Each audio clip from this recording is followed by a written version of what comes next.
சென்னையில இருக்குதா விசால் நகர் பீச் இங்கதான் வந்திருக்கேன். இங்க நிறைய கேம்ஸ் இருக்கு. என்னன்னு நீங்களே ஏடி பாருங்க. நீங்க உங்க குழந்தைங்கள்ல இங்க ஊட்டிட்டு வந்தீங்கன்னா அவங்க ஜாலியா ஒரு நாள் ஃபுல்லா என்ஜாய் பண்ணுவாங்க.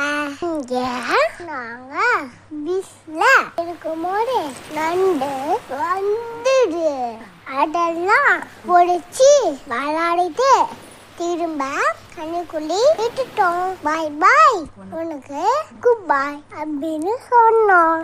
பெரிய பெரிய நானும் இருந்துரு அதெல்லாம் பார்க்கவே பயமா இருந்துரு.